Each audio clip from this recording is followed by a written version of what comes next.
Hello everyone and welcome to the tutorial. In this video I'm going to be showing you how to do simple saving and loading in GDevelop. Now quickly before I get started, I want to remind you all to go to the description or go to the comments down below and join the Q crew for game development tips and app and game development courses coming up. Trust me, you do not want to miss it, and it's only for the good.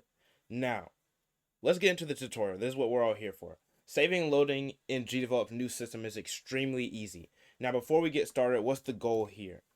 Now, right now I have a test scene because setting it up from scratch would be a waste of time. So we have a test scene. This is a simple platformer character, and you have a variable in the corner. Now, when I press W, this variable goes up. And what we want to happen is that when we press S on our keyboard, this will save. So our position of our player will save, and the variable itself will save. And when we press L, then we want to load up our scene, and we should be right back where we are, no matter if we've closed out our window or not. When we go back and press L, it should be right here. Now, how do we actually do this? Now, GDevelop has a new system called Save State Configuration, and it's extremely simple to use. Now, when it comes to objects like a player, what you want to do is double click into your player that you're trying to save, and this works for enemies too. This works for any object.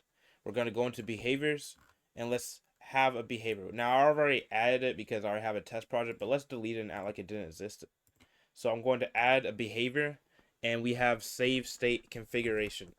Save state configuration. Now there's two modes. You have persistent mode, which is the mode we're going to be using, and then you have do not save. Now of course, if you want your object to be saved, you want to set it to persistent, but if you don't want it to be saved, you put do not save. And the reason why that's not there, just in case you want to toggle things on and off using events. Now, if we go into advanced properties, you also have profile names. For example, you can organize your files, because I like to think of save configurations and save states as files. You can organize it into different names, like enemies. You can have players. You can have inanimate objects. You can have it separated, but we're not going to worry about profiles. This is a simple tutorial right here.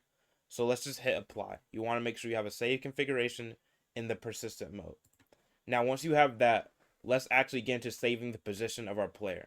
And you don't have to worry about the variable, because the variable and save states will naturally be saved without us doing anything. Now, here I already have some conditions set up. Whenever you're saving, you want to have a trigger. And most of the time, your trigger is a button. So when you trigger a save state, you want to have a key that is pressed, or any condition that could happen in your game that would trigger the save. Now, the most important thing is the action for saving. So let's get into the action. So let's add an action. And when it comes to saving, you don't want to click into your player, because nothing will be there when it comes to saving. What you want to do is go into other actions, go into save state, and then click into save. Now you have two options. You have save to game. You have save game to a variable, which is more advanced, and you have save game to device storage. This is what we're going to be using here in the simple saving tutorial. So the storage key is basically the name of your storage or the name of your file here. And we're going to call this storage key default, because that's exactly what it is, a default one. And profiles, once again, we're not going to worry about it because we have no profiles. So let's click OK. And now when we press S, our game would be saved. Now let's preview.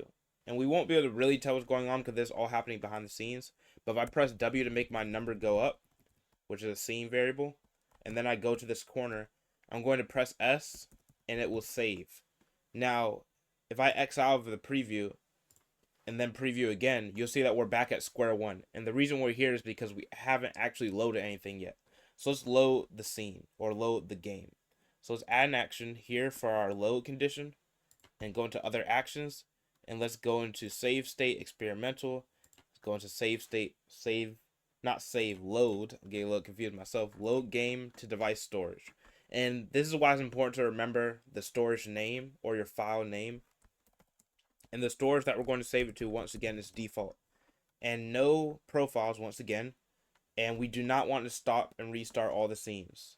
This is completely your choice whether you want to do that. Normally, you wouldn't want to do that. So let's click OK. And now if I preview, let's see if we can load up from what we've already saved.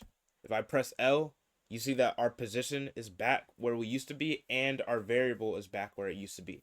Now that is almost the end of simple saving and loading, but we have one more thing we want to do. what if you didn't want to save this scene variable? Because right now we have the scene variable, which is just a number. But what if you didn't want to save certain scene variables? This is where save state configurations come in when it comes to the settings. So let's add a new event and let's add an action for it. And let's go into other actions. Now, if we don't want to save a certain variable, what you want to do is go into save state and go into advanced configuration. And when it comes to the configuration, you want to change the save configuration of the scene data, because you have configuration for a variable and global game data. And scene data deals with scene variables. If you want to not save or choose to save a global variable, you would use this action.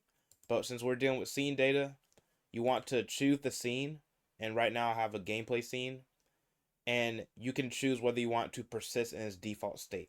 So if we set it to no, it will not persist in its default state. So let's click OK. And now if I preview again, if I load up my previous one, you see that first of all, the scene variable, it didn't load up anymore. I tried to load it up. And if I press W, and then I press S to save it, and then I X out of here, and then I preview again, and I load, you'll see that the scene variable does not load at all. So that is how you change the configuration for what you want to save. Now that will end off the simple saving and loading tutorial in GDevelop. I hope you all enjoyed the video, and if you did, make sure to like, subscribe, comment, hit the notification bell so you don't miss on any of the new videos. And upcoming tutorial will be covering separate file systems for saving, and that's been highly requested for a long time. Separate file systems for saving. And once again, before we close out, if you haven't already, make sure to join the Q crew in the comment section down below. Once again, thanks for watching, and I'll see you in the next tutorial.